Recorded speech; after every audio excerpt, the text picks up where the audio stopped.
সমুদ্রপথে গাজায় ত্রাণ সরবরাহ নিশ্চিত করতে অস্থায়ী জেটি নির্মাণের ঘোষণা দিয়েছিল যুক্তরাষ্ট্র। সেই জেটি নির্মাণের কাজ সমাপ্ত হয়েছে বলে জানিয়েছে মার্কিন প্রতিরক্ষা বিভাগ পেন্টাগন। তবে আবহাওয়ার জটিল পরিস্থিতির কারণে এখনও সেই জেটির কার্যক্রম চালু করা সম্ভব হয়নি। ফিলিস্তিনি সংবাদ মাধ্যম আল কুদস নিউজের প্রতিবেদন থেকে এই তথ্য জানা গেছে। পেন্টাগনের deputy press secretary Sabrina Singh বুধবার এক সংবাদ সম্মেলনে বলেছেন, বুধবার পর্যন্ত জয়েন্ট লজিস্টিক্স ওভার দ্য শোরের দুটি অংশ, ভাসমান পিয়ার ও ভূমি থেকে সাগরে যাওয়া বর্ধিত অংশের পিয়ারের সম্পূর্ণ কাজ শেষ হয়েছে এবং তা ব্যবহারের উপযোগী হয়ে উঠেছে। যমুনা ইস্তি, the goodness of purified air. আমার বাসায় এনেছি যমুনা ইস্তি, আপনি কিনছেন তো? সাবরিনা সিং আরও বলেন, প্রচণ্ড বাতাস ও সমুদ্রের তীব্র জোয়ারের পূর্বাভাস রয়েছে। এই কারণে জয়েন্ট লজিস্টিক্স ওভার দ্য শোরের দুটি অংশকে সরিয়ে যথাস্থানে স্থাপন করার ক্ষেত্রে অনিরাপদ পরিস্থিতি সৃষ্টি হয়েছে। তাই এটির নির্মাণে জড়িত সামরিক জাহাজগুলো এখনও ইসরায়েলের আশদুদ বন্দরে অবস্থান করছে।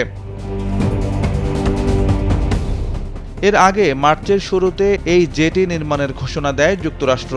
এই জেটি বা অস্থায়ী বন্দরের সাহায্যে মানবিক সহায়তার বিভিন্ন প্রয়োজনীয় দ্রব্য, খাদ্য, পানি, ওষুধ ও অস্থায়ী আশ্রয়ের জন্য প্রয়োজনীয় সরঞ্জাম সহ বিভিন্ন সহায়তা দেওয়া হবে বলে জানিয়েছেন এই কর্মকর্তা।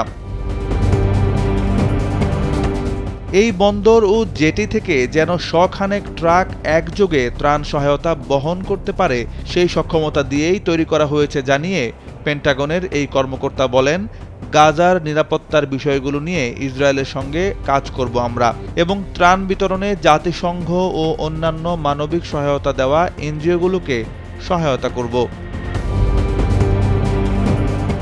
তবে গাজার অভ্যন্তরে মার্কিন সৈন্যরা সরাসরি কোনো কাজে অংশ নেবে না। বিষয়টি নিশ্চিত করে ওই কর্মকর্তা আরও জানিয়েছেন, গাজার বেসামরিক নাগরিকদের জরুরি প্রয়োজনগুলো মেটানোর পাশাপাশি ত্রাণ সহায়তা দেওয়া সংস্থাগুলোর কর্মকর্তাদের নিরাপত্তা নিশ্চিতের বিষয়েও কাজ করবে যুক্তরাষ্ট্র।